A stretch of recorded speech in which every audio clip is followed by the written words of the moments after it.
All right, here's the story. I started doing stand-up comedy when I was 14. I'll never forget the first time I was on stage. The guy that introduced me was a guy named J.T. Newton. I'm 47. I can close my eyes and remember the introduction like it was yesterday. It went like this. Ladies and gentlemen, this next young man coming to the stage is starting his comedy career tonight. Who knows? We may be witnessing the birth of a star. Please welcome David Chappelle.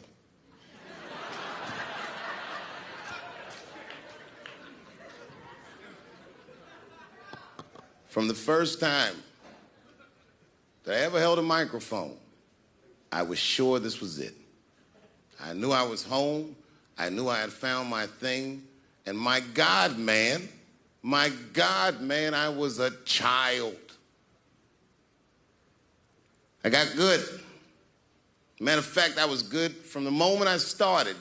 And I'm not saying this to be a braggart. I'm telling you the truth. These old niggas was in awe of me. How is this little boy so poised? They used to say. I was. I mean, you know, I got better, but it started out good. About a year into it, when I was 15 years old, I had written a joke during the AIDS epidemic about having a Goodyear condom. Something, I don't even remember the joke. Something about an industrial strength condom by Goodyear. I just remember all the comedians really liked that joke. And there was an older comedian. And he came to me one night after the show, after he saw the joke, and he said, listen, I got an audition at another comedy club, and I was wondering, do you mind if I do that joke? I just want to borrow it. Now, I'm a kid. I don't know any better. I'm like, borrow it? Well, I guess, sure, if it'll help your career. I let him do the joke. And then weeks later, I was waiting to go on in a comedy club, and he went on before me, and he did the joke. And after the show, I pulled him aside, and I said, hey, man, I don't mind you borrowing my jokes, but you got to give them back. He said, oh, I forgot to ask you. He goes, let me buy that joke from you for $50. And I said, man, I'd do it, but I'm just starting out. I need all the material I can get. The idea being that the more material I can accumulate, the faster I'll be able to make money for my work. I said, I can't do it. I want my joke back. I'll never forget this. Remember, I was a 15-year-old child. This guy was a grown-ass man. He stood up over me so I could see how big he was. And he said to me, really? I can just take it. And he did. I got scared because I was a child. But I never forgot that. I never forgot that. I was 15 years old. I'm 47 now. I think about this guy all the time. When I look at my own kids and I see how young and innocent they are, I can't believe someone did that to me. And I don't think about it every day because that was the worst thing that happened to me. I think about it every day because that was the first time that someone ever did that to me.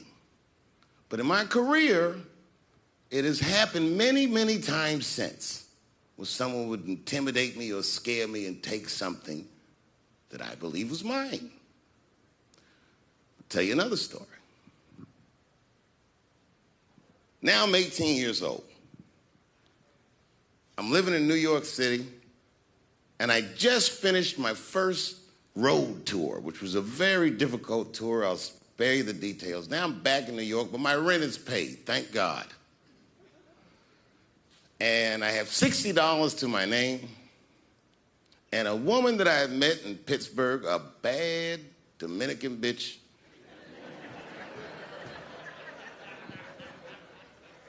was coming to New York. She was going to spend the weekend with me.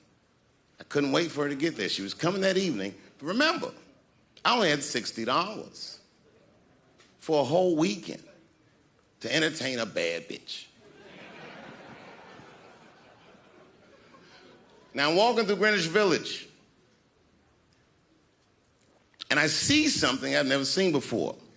3-card Monte. You know what that is?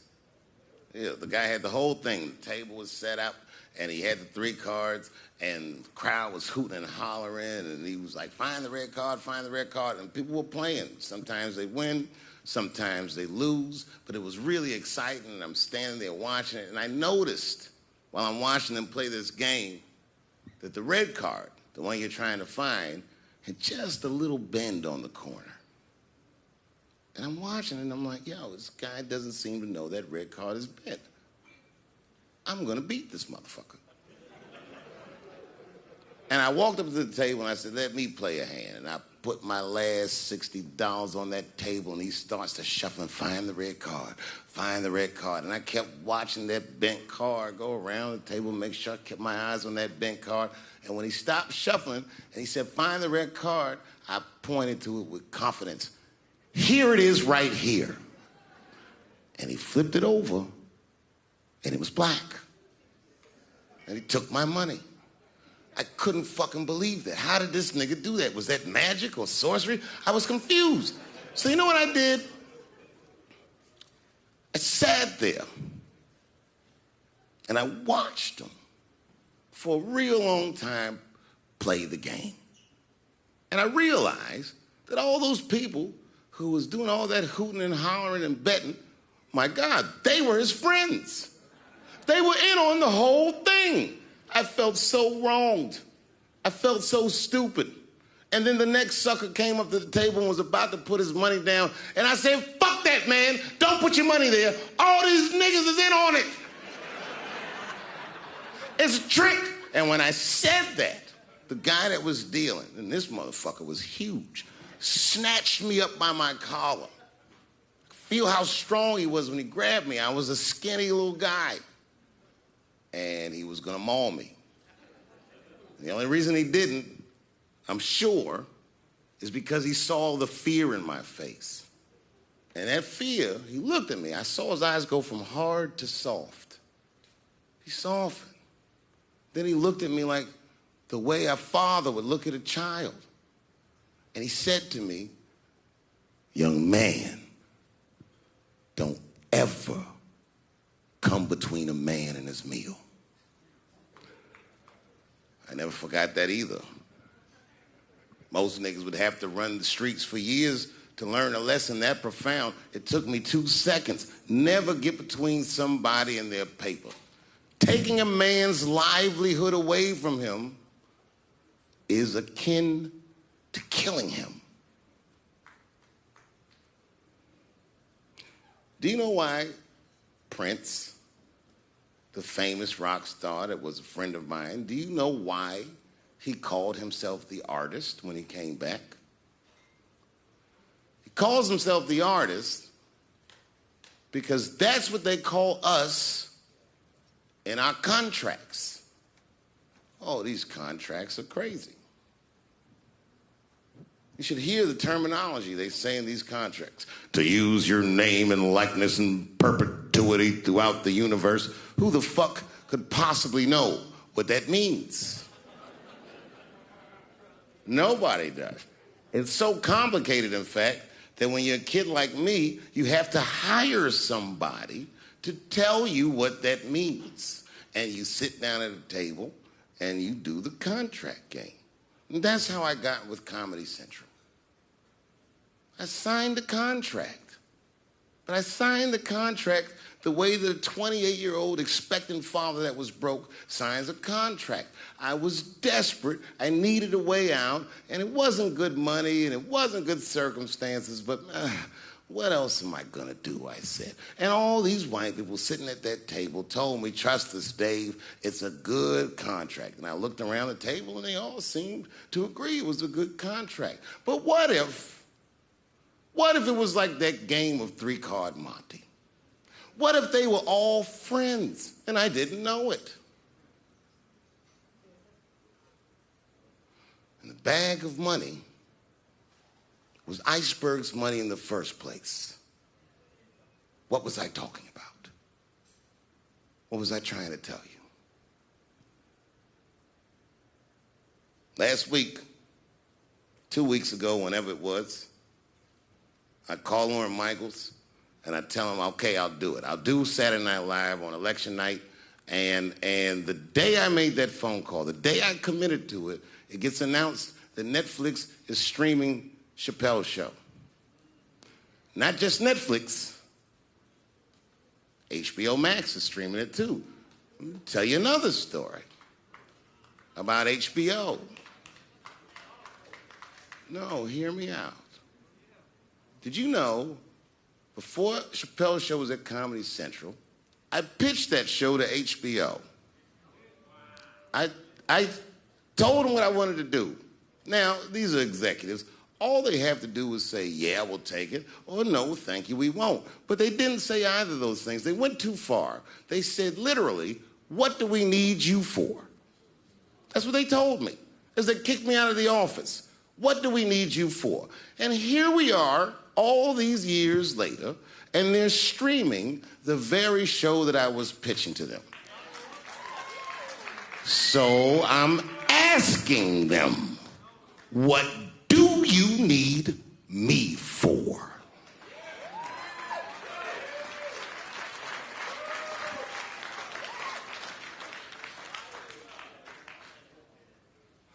People think I made a lot of money for Chappelle's show. When I left that show, I never got paid. They didn't have to pay me because I signed the contract. But is that right? I found out that these people were streaming my work, and they never had to ask me, or they never had to tell me. Perfectly legal because I signed the contract. But is that right? I didn't think so either. That's why I like working for Netflix. I like working for Netflix because when all those bad things happened to me, that company didn't even exist.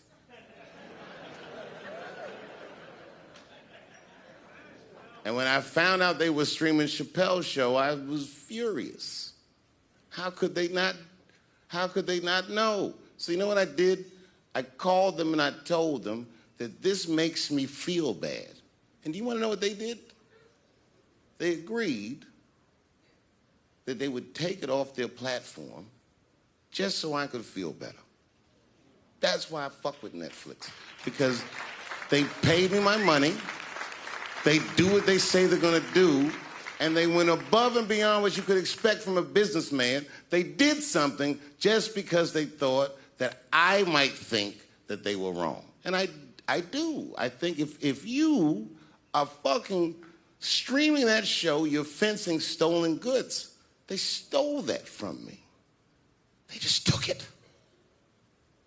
And I'm not up here trying to tell you guys that I believe that Comedy Central gave me a raw deal just because I'm black. I believe that they gave me a raw deal because this fucking industry is a monster. It's the same monster that these Me Too bitches was trying to tell you about. But they hate the monster for how it fucks. And I hate that monster for how it eats. But my God, man, it's the same monster. When I quit the show, all my friends would say, well, fuck them, Dave. Why don't you just do Chappelle's show at another network? Yeah. And why doesn't a slave run from one plantation to another plantation because the master over there might be nicer? My God, man, I was trapped. You know what? Tell you the truth. I've even thought about coming back and doing another Chappelle show.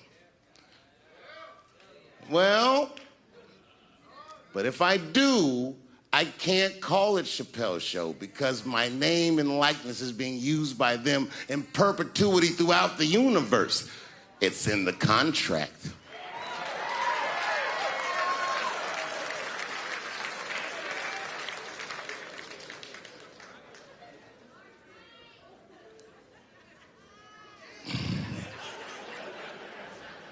You're not supposed to do this in my business. I'm up here doing something that nobody else in this business has the balls to do.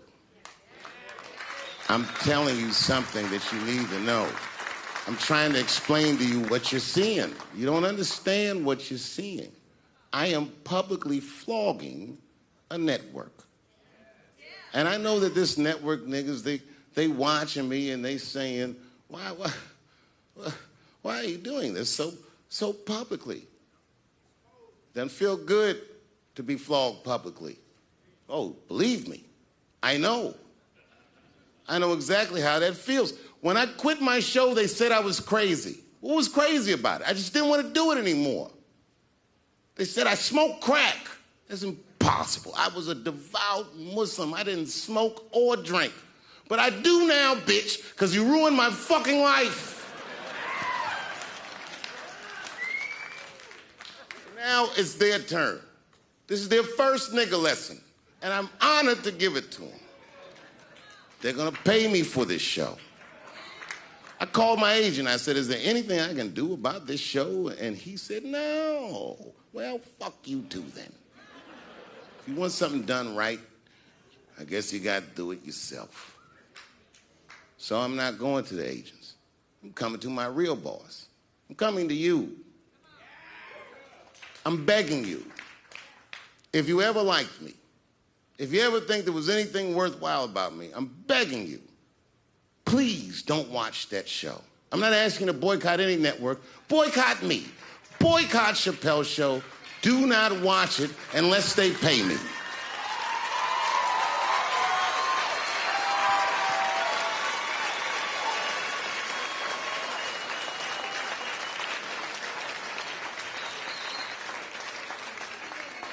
If you're a shareholder at Viacom, then I'm talking to you. Because all that shit that they do to us, well, they do everything for their shareholders. That's what they told me. So if you're a shareholder in that company, tell them it's wrong. And if you don't believe that it's wrong, then fuck you too. You should know what's in the hot dogs you eat. Now, there's probably a bunch of people at Comedy Central and Viacom and all these places that have no idea what I'm talking about. They've all either quit or been fired or got Me Too'd or something. Them niggas is gone. And there's a whole bunch of new young people there, and they're probably looking like, what is he talking about? They may not actually know what the fuck happened to me. So I'll tell you what I'm talking about. Go downstairs to your accounting department, open the books, see what that show made, and look at what you paid me. That's exactly what I'm talking about. You're going to pay me. I am inviting you to come with me and work with me, and let's fight against that terrible, terrible feeling that you made me feel together. We can fight together and work this thing with Chappelle's show out. Or I can just take it. Thank you.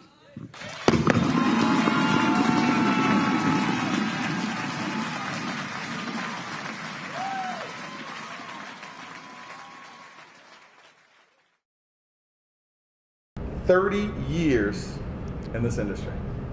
Yeah, man, you know, it's funny. So my son, my youngest son is 14 now. That's how old I was when I started. You know, I'm 44 now. I look at him, and I think all the things that were going on around me at that time and what it was like starting, and now I can't imagine that that's what happened. But at the time, it felt very natural, and it felt very safe, even though it was not. You know, I mean, but I'm just grateful, man. Like, to be able to do something like this for 30 years, I gotta be one of the luckiest people alive, man. Like, I don't know that I've ever really had any other job. How old were you when you made your first TV development deal? 19. My mother and my grandmother were freaked out. You know, I was the first person in my family not to go to college that had not been a slave. Right.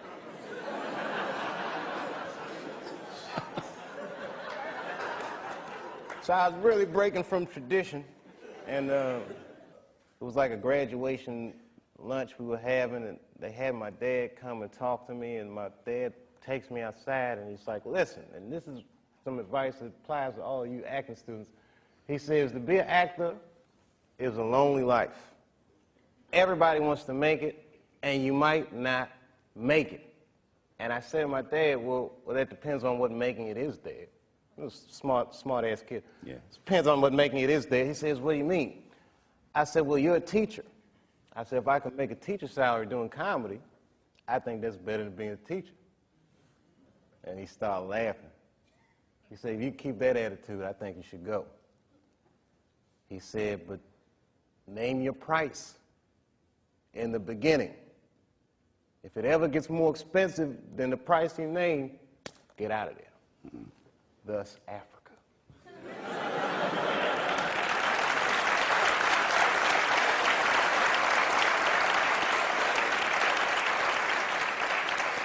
When Martin Lawrence was in that chair, we talked about Blue Streak. I love that dude. He played a role in your life, I believe. How do you feel about him as a person, as an artist? Martin Lawrence is the guy that showed everybody you can make it from D.C. to Hollywood.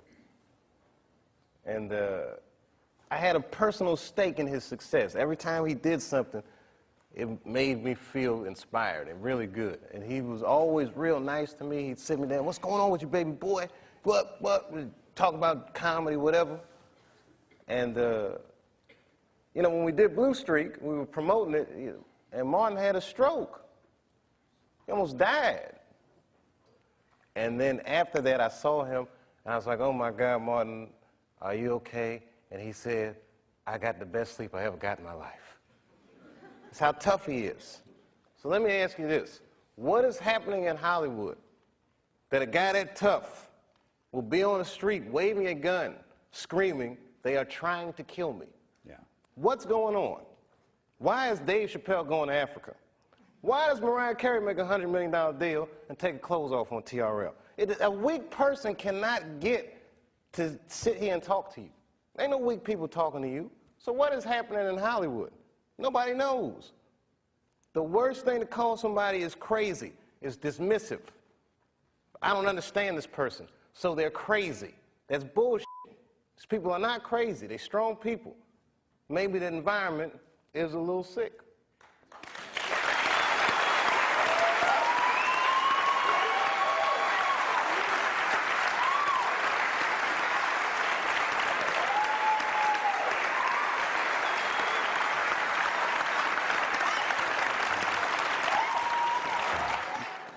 You know, in the past, I used to always tell a lot of jokes about white people.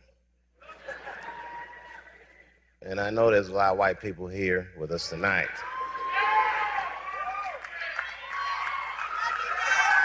Good evening, whites.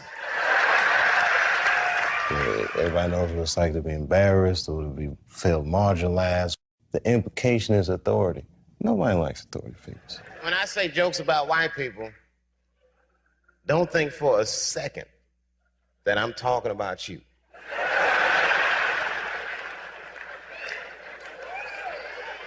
Don't forget, I almost had $50 million once. When you make enough money in America, they'll pull back the curtain and introduce you to the real white people.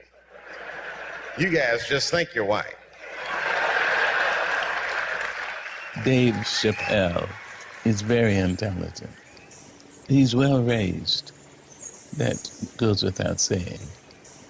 A person who is well raised knows to respect the elders.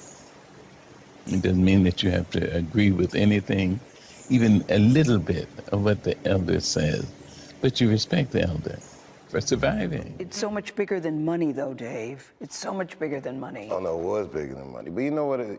I watched one of these nature shows one time, and they were talking about how a bushman finds water when it's scarce. And they do what's called a salt trap. I didn't know this. Apparently, baboons love salt. Okay. So they put a lump of salt in a hole, and they wait for the baboon. The baboon comes, sticks his hand in the hole, grabs the salt makes his hand bigger, and he's trapped. He can't get his hand out. Now, if he's smart, all he does is let go of the salt. Baboon doesn't want to let go of the salt. Then the bushman just comes, takes the baboon, throws him in the cage, and gives him all the salt he wants. And then the baboon gets thirsty. The bushman lets him out of the cage. The first place the baboon runs to is water. Bushman follows him, and they both drink to their fill. And in that analogy, I felt like the baboon. But I was smart enough to let go of the salt. well, veteran of comedy, people look to you to kind of clear the fog that we as Americans go through. I know you take that seriously, but is that a big burden on you, that people look to you for clarity, they look for you for truth? I think that it's a symptom of just how maybe bankrupt our society is right now, that we're looking to our entertainers for this type of guidance. But when things are obscure, artists do try to tell the truth. Sometimes it's not like they're looking for the truth. Sometimes they just want to hear their truth come out of somebody else. Like, why don't, you know what I mean? So I don't look at it as a burden, or I don't even look at it as a responsibility. I just think it's the nature of the genre. And I think that one of the things that's special about our genre in this day and age is that it's very engaging. It's very personal. And I think in this cyberspace world that people need an entertainer that looks them in the eyes and says the things that they feel. For all the things that I've done, I'm most renowned for what I didn't do. I've made decisions in my career that a lot of people have called insane. 2004, had a $50 million deal on the table, and in a crisis of conscience, flipped the table over and walked away. Went to South Africa. Everyone said I was running away from the money. That is not true. In fact, I still want that money.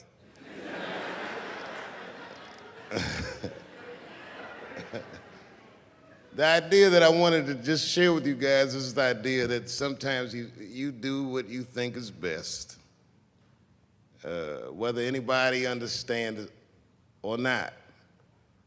I heard a story about my father where someone told me he used to do statistics for a company in DC. The company he did statistics for started doing business with the South African government, so he quit his job. It's caused a lot of problems between him and his wife. It's hard for a man when he can't provide for his family the way he wants to, and he suffered through it. And a generation later, when I had my crisis of conscience, I was able to go to a free South Africa and get away from the heat. This idea that what you do in your lifetime informs the generations that comes after you is something I keep thinking about, something that is so much bigger than just ourselves. I just want you guys to remember, you know, that right now there's this thing where ethics aren't what they used to be. This idea that people are trying to replace the ideas of good and bad with better or worse, and that is incorrect. You gotta keep your ethics intact, because good and bad is a compass that helps you find the way. And a person that only does what's better or worse is the easiest type of person to control. They are a mouse in a maze that just finds the cheese. But the one who knows about good and bad will realize that he's in a maze. This is my last question for you. You don't do many sit-down TV interviews. Why is that? Because so much of an answer depends on how you feel any given day, but it lives forever. That your opinions about things can change, your view of yourself can change, and yet this is on a permanent record. Like Donald Trump, he complains about it because someone can look at him and say, well, you said in 1984 that this, that, or the other, and that's the cross you have to bear when you engage the press. And more important than that, I talk for a living, so I don't want to blather about me blathering. You know what I mean? I'd rather just do it.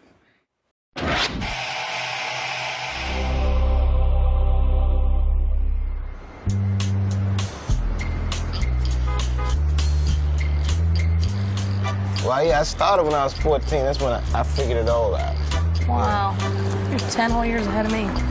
Yeah, but I have a short attention span. I'm thinking about quitting. I want to do something else. You know what my first job in the workforce was? I had to put on a fucking cookie costume and hand out flyers on Capitol Hill for a restaurant called the Cookie Bag. The Cookie Bag? In the middle of August. And what kind of cookie were you dressed as? Huh?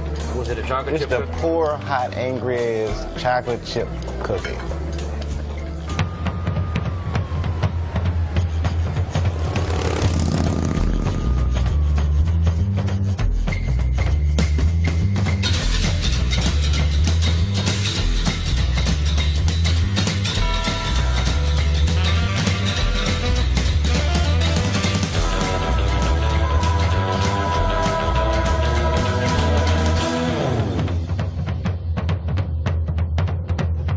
ladies and gentlemen, coming to you from San Francisco, please welcome Dave Chappelle.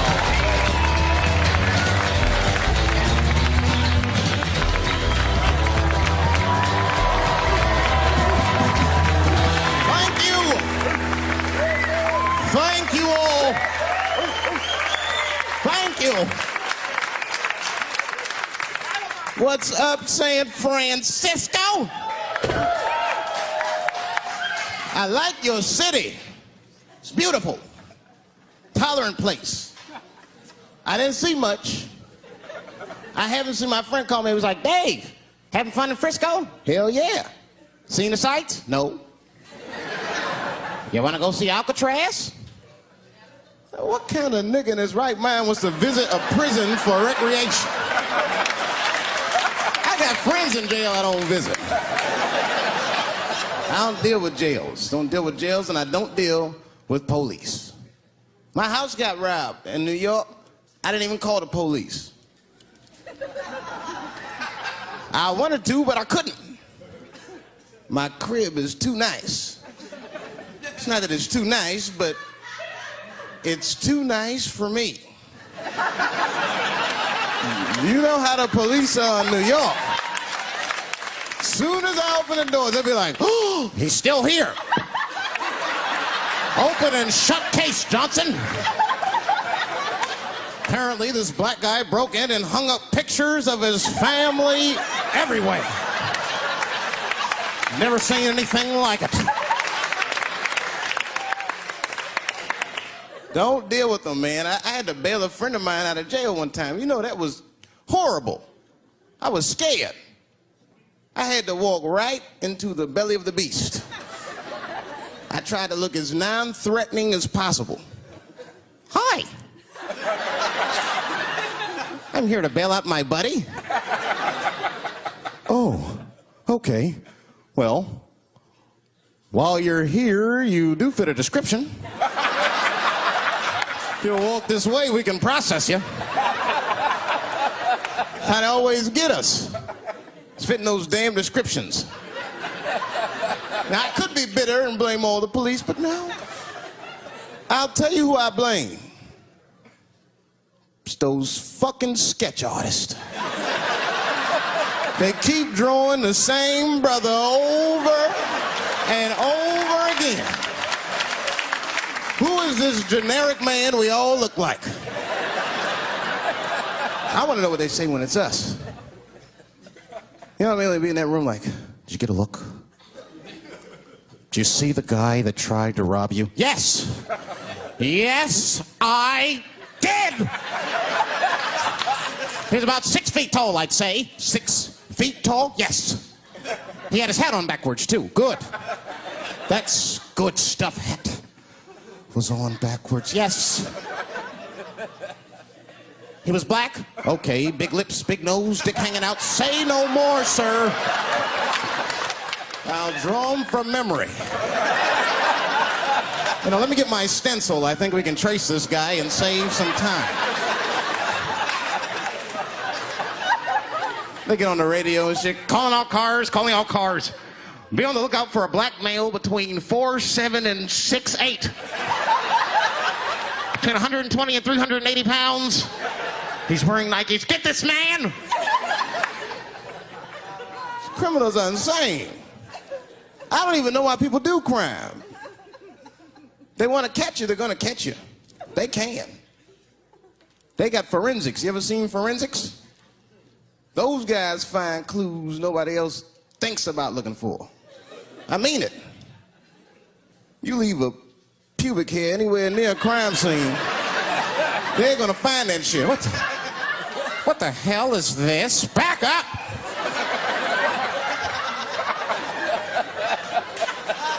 We got a match. Then they look at the pubic and tell all kinds of information. Looks like there was a struggle. Time of death 307. It's amazing. I saw him get a dude one time on court TV. It was embarrassing. It was a sexual assault case. I knew the defendant was lying. I could feel it. He defended himself too hard. He did. His answers had nothing to do with the questions. They're completely irrelevant.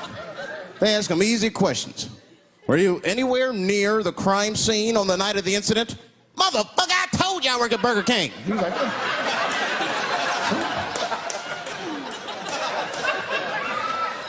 that went on for hours. Then the prosecutor got fed up. Said, I've had enough of this. Called the forensics to the stand.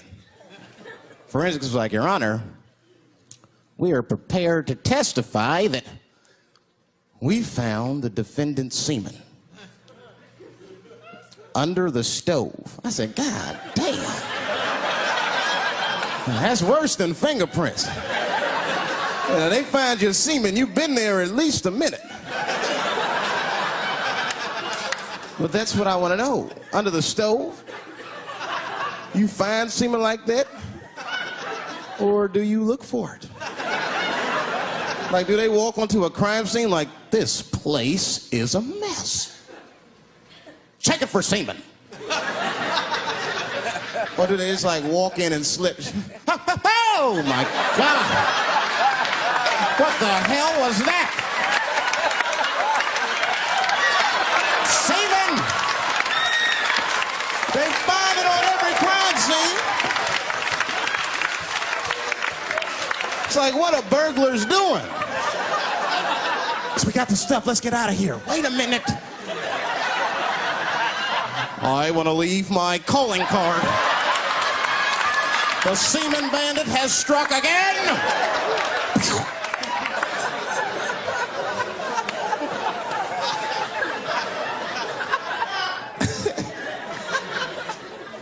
I don't understand nothing anymore. I don't. I watched TV the other day. Now tell me, maybe it's just me. Maybe I'm crazy. Is it me? Is it me, or do commercials have nothing to do with the products anymore?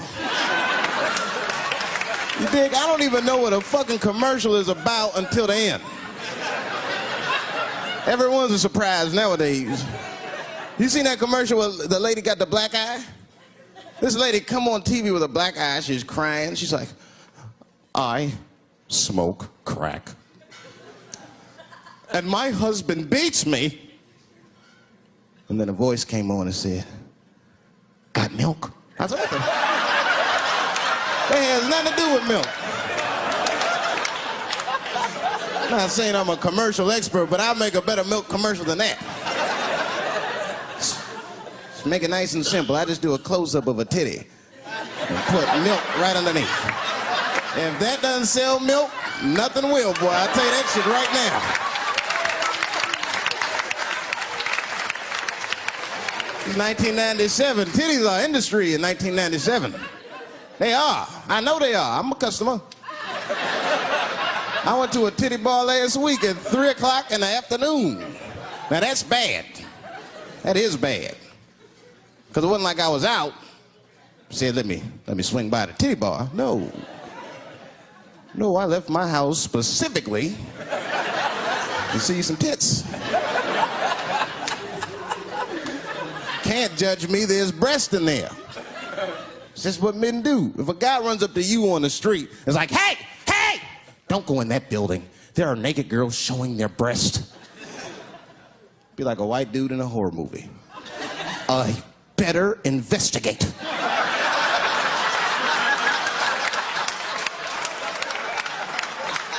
I'm gonna want to see for myself.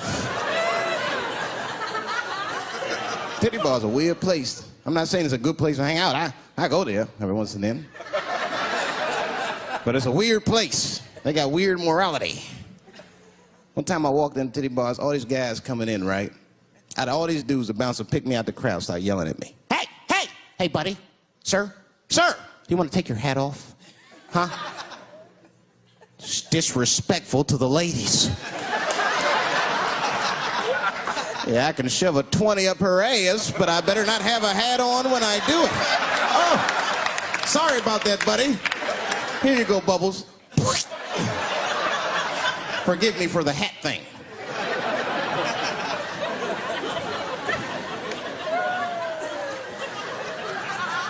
You know why those bars are so popular now? Is because men don't know how to deal with women in reality. So sometimes we gotta take the fantasy road. The reality of the situation is very grim. Women have made a lot of progress in a short period of time, man. It's changed everything. Can't deal in relationships anymore. I broke up with my girl. I'm out of Shawshank. I'm free. I don't want to go back. Couldn't even argue with her. You should be able to argue. If you have an issue in a relationship, you should be able to argue that issue out, right? But see, ladies, you got to stick to the fucking issue.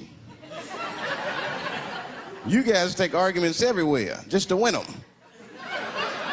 That's why nothing ever gets done. You be arguing about the dishes, baby. Baby, could you wash your dish at least before you put it in the sink? Premature ejaculator? Damn it. You know, why you gotta bring that up?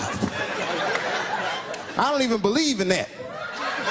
I don't. If I come, man, it was right on time. That's the way I see it. As far as I'm concerned, I can't come fast enough. You know, I'm sick of being vilified all the time. David, how could you? How could you come? I was fucking. What were you trying to do, huh? Come. Well, I beat you. You gotta work on your time, baby. I'm down to 1:20. Get mad at me because I have different goals in sex. I'm a speed fucker. Just trying to hit my best time. It's like the Olympics.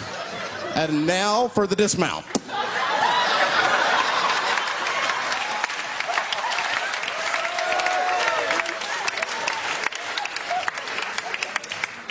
It wasn't all bad. It's never all bad. You won't stay if it's all bad. Well, that's not true, but I wouldn't. Yeah, we had fun. We used to watch porn together. That's how cool she was. You know, it seems nasty, but it's fun. We learned about each other. She learned about me. One time we was watching porn. I'll never forget this time. The first scene in this movie was hardcore. 2 guys, 1 girl going at it. I fast-forwarded right through that. I mean, it was too much for my senses.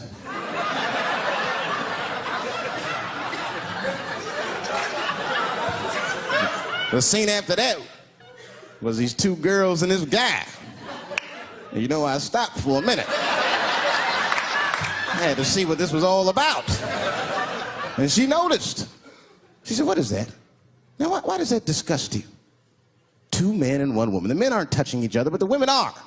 The 2 women, those men touch each other. The 2 men don't touch each other. Why is that nasty to men? And I'll tell you why.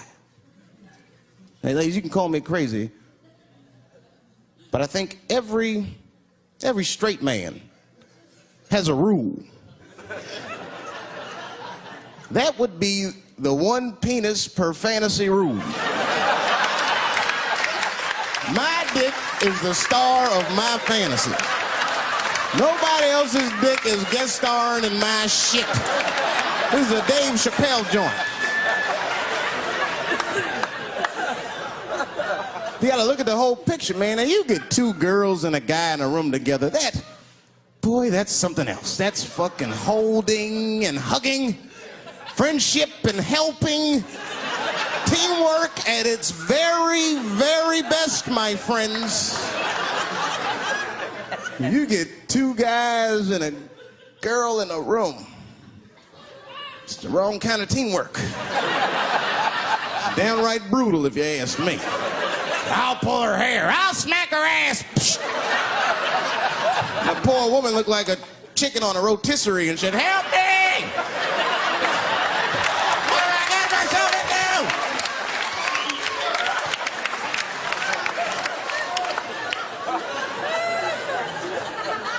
In my life, there's too much shit out there to stress you out.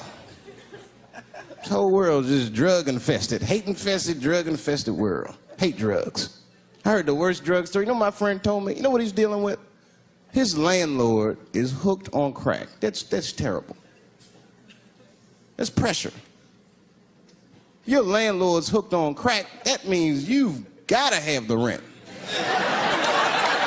He come around all the time. I got the rent. It's not even due yet. It's the 10th. Come on, I need it. Let me just get $20 of it now, and then just give me the rest of the other month. Every couple hours. Hey, look, I'm gonna need some more of the rent. This building's falling apart. Things came up. Comes home early from a party. Landlord's in the crib going through his shit. What are you doing in my house? Ah! Where's the sink? I came to fix it. It's in the kitchen. I thought it was in the drawer. I'll fix it tomorrow when I come for the rent.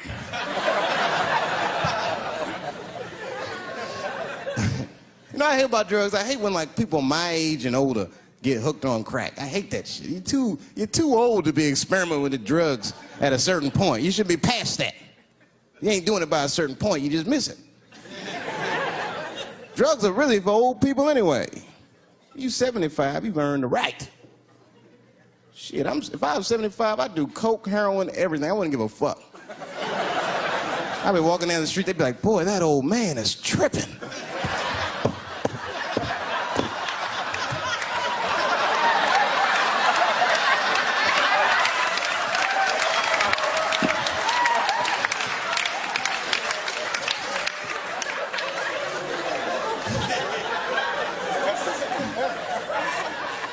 Can't do everything. Maybe weed. If you're gonna do something, do a little weed. Smoke some. Weed's not as bad as everything else. Weed is a background substance. You know what I mean? You can smoke some herb and still function. And you ain't crisp, but you'll function. Nothing higher than weed, though. I made that mistake one time. I was at a party, some guy gave me some shit. He's like, here, man, take this. It's fucking mushrooms. I took it, I forgot all about it, you know. Then a couple days later, I found that shit in my pocket. I'm thinking, why not? Because I'm thinking it's like weed, some background shit. I planned my whole day out like it was weed. I'll chew this shit up, then I'll go to the barber shop, get my hair cut, and then I'll see a movie.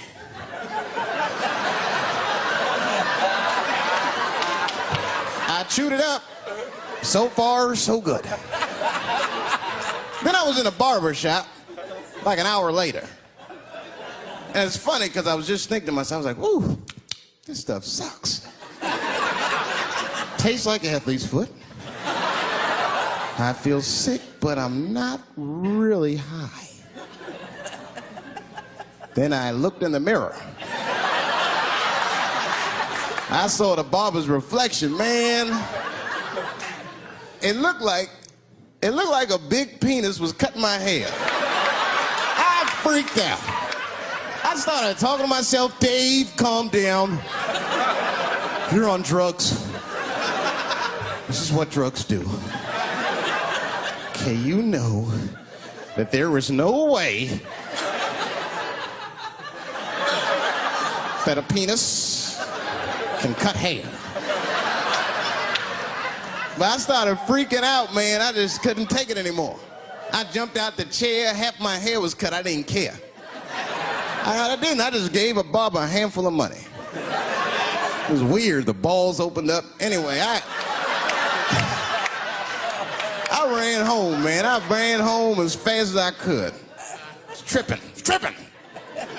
I looked at the clock, it was 2:42. I was like, damn, 2:42. I gotta sober up. I'd never been this high this early. I took a shower. I was still high. I said maybe music will do the trick. I listened to every CD I had. I was still high. Exercise, that's what I'll do. I ran around the block 4 times, still high. Took a nap, woke up, fucked up. I looked at the clock, it was 2:43. I said, God damn.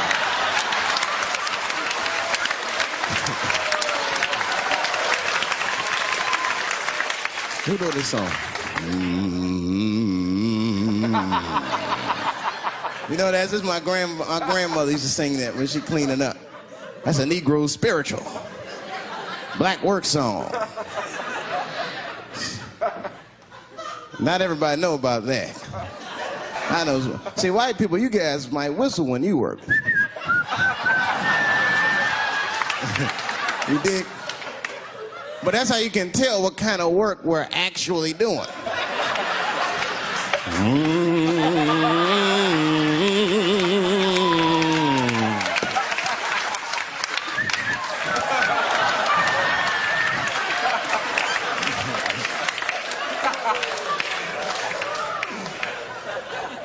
I study that kind of shit. I do. Anything that has to do with race. I read a little here, see a little there. And I travel. That's always good. Traveling has made me a racism connoisseur, if you will. You know, it's different from region to region. Anyone ever been down south? So you guys know what I'm talking about. Now, the racism down there is just fucking, it's perfect. It's due to a perfection. It's comfortable, it's out in the open. There are no secrets in Mississippi. Everybody knows the deal. Morning, nigger. Morning, sir.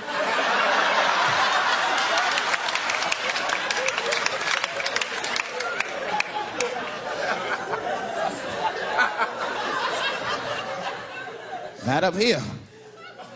You hit the big cities, man, it's different. It's always a secret. Now, we should do like them. We should keep our shit out in the open, then a little. I mean, with limits. You don't want to say whatever comes to your mind. That might be a little much. White dude be walking down the street minding his business, and the brother walk up to him, hello, you white oppressor, you slave master rapist of Africa. Why, hello, my big lip spear chucking friend. Touche, hunky. So, Whitey, what did you do today, Oppress a new land and make the people there Christians against their will?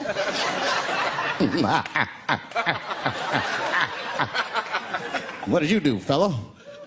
Burn those big black lips on a crack pipe as you missed your job interview? Easy, Whitey, you're cutting deep. All this chit-chat has got me thirsty. If you will excuse me for a moment, I'm going to go to the Korean store and get something to drink. Ching-a-ling. Hello.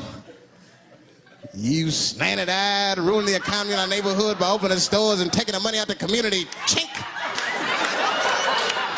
Wow. Good afternoon, you browse around but never buy anything. Suspicious looking nigga. After a while, that might be too much.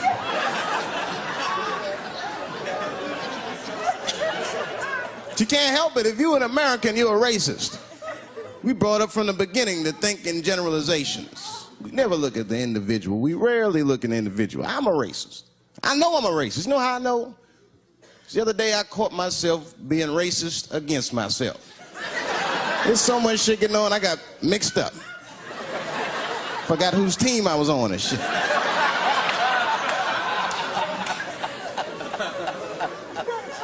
One time I was reading the paper, man, this story came on about this guy was suing a department store because they wouldn't let him play Santa Claus, you know, because he's black. And I was actually like relieved when the department store beat him. That's bad. But I wasn't ready for that. I wasn't ready for the idea of a black Santa Claus, man. That shit would suck. So we wouldn't get our presents till the 28th, 29th. Sorry I'm late, kids. Santa got caught up with some pussy in Vegas. I had to sell some toys to get back, shit. Where them cookies at?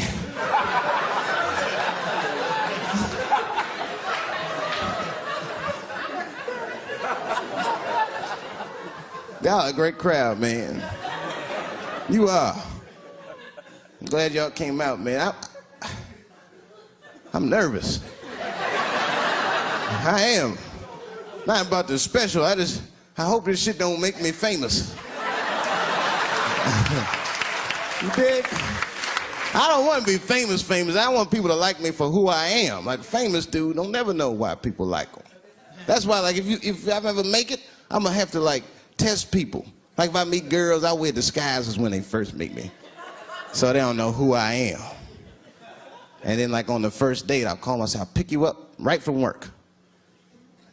And then I'll pick her up in a fucking garbage truck. Just to see how she reacts. And she's like, wait a minute. Oh, do I look like garbage to you? I don't see no goddamn trash need to be picked up here. Get that goddamn truck off my block. Who do you think you are? That's when I take my mask off. Oh, David Chappelle. That's right, bitch. Thank you. Thank you very much.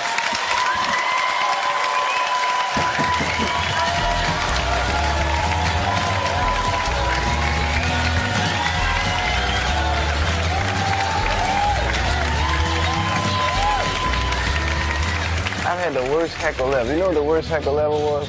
A seizure. Boy, what the fuck can you say if somebody has a seizure in the middle of your show in Washington Square Park? Were you strobing? I didn't know what to do. I thought she was like messing with me because she like walked out in a circle and then she just started like shaking. So I'm like, what are you doing? I didn't look like she was dancing or something. Then she fell in and was screaming. She was having a seizure. It was almost like she used her seizure as a heckle. Yeah, that's what it felt like. And then someone screamed out, get a spoon! And like 8 people had fucking spoons in the middle of the park. Like, who walks around with a spoon on? Well, the heroin cooking that stuff up, you know. Them apples. Oh, that's a spoon you want in your mouth. I'd rather swallow my tongue than have a heroin spoon in my mouth.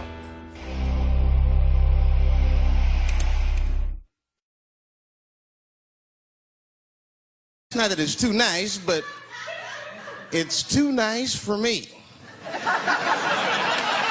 You know how the police are in New York. Soon as I open the door, they'll be like, oh, he's still here. Open and shut case, Johnson. Apparently, this black guy broke in and hung up pictures of his family everywhere. Never seen anything like it. Don't deal with them, man. I had to bail a friend of mine out of jail one time. You know, that was horrible. I was scared. I had to walk right into the belly of the beast. I tried to look as non-threatening as possible. Hi.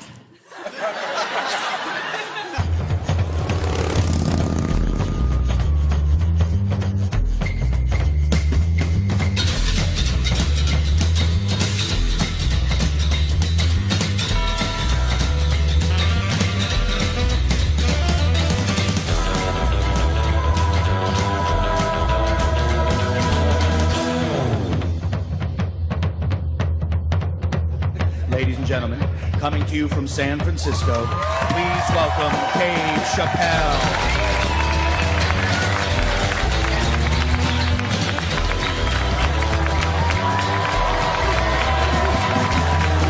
Thank you. Thank you all. Thank you. What's up, San Francisco? I like your city. It's beautiful. Tolerant place. I didn't see much. I haven't seen my friend call me. He was like, Dave, having fun in Frisco? Hell yeah. Seen the sights? No. You want to go see Alcatraz? What kind of nigga in his right mind wants to visit a prison for recreation? I got friends in jail I don't visit. I don't deal with jails. Don't deal with jails, and I don't deal with police. My house got robbed in New York. I didn't even call the police. I wanted to, but I couldn't. My crib is too nice.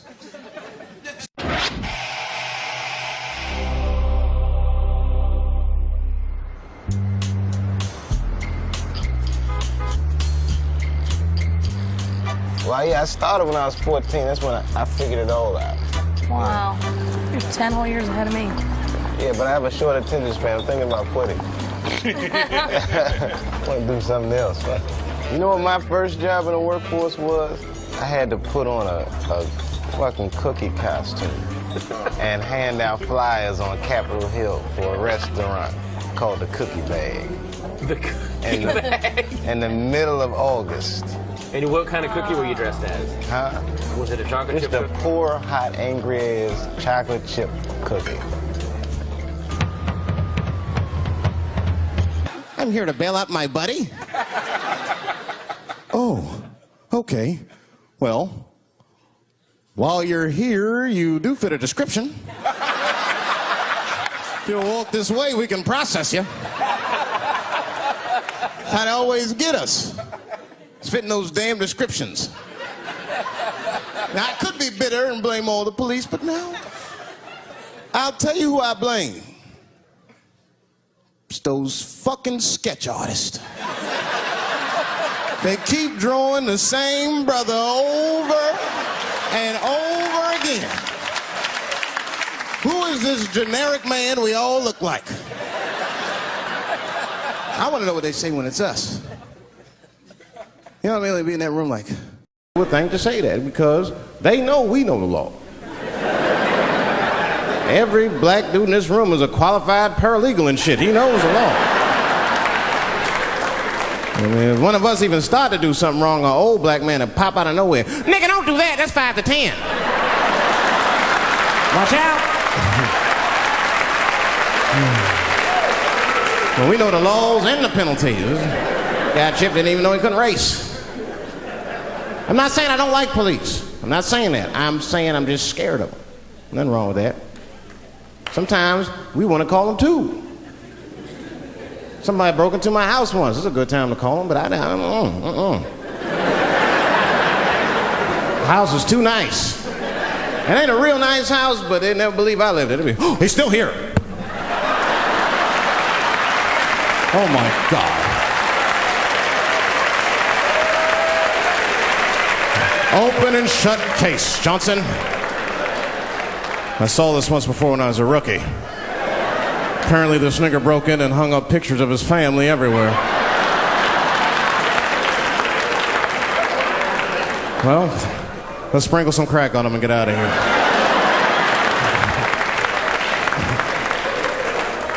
Oh, you know, that's that whole brutality thing.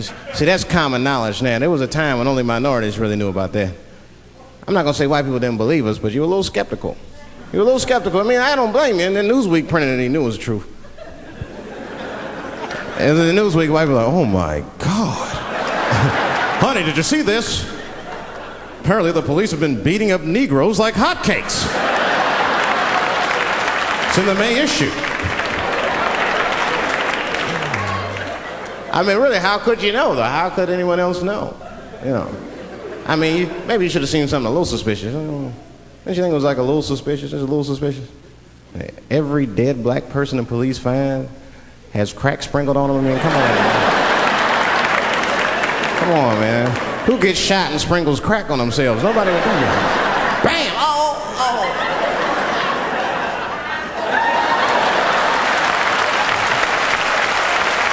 I don't want to leave no mysteries.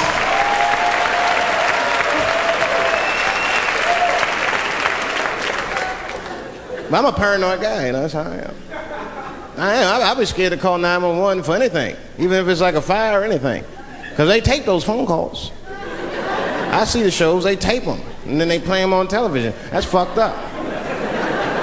Now, I'll say anything if I'm scared. That shit is private, you know what I mean? What if I get killed? They start playing that 911 tape on the news, I'm dead, I can't explain myself to my buddies and shit. We watching the news. We have Reg Chapman on the scene. Reg, what's going on out there? It always takes a guy on the scene a minute. Hi, Bob. Hi, yes. We just got hold of a copy of Dave Chappelle's Frantic.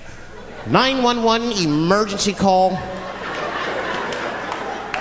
Remember, viewers, some of this language is disturbing.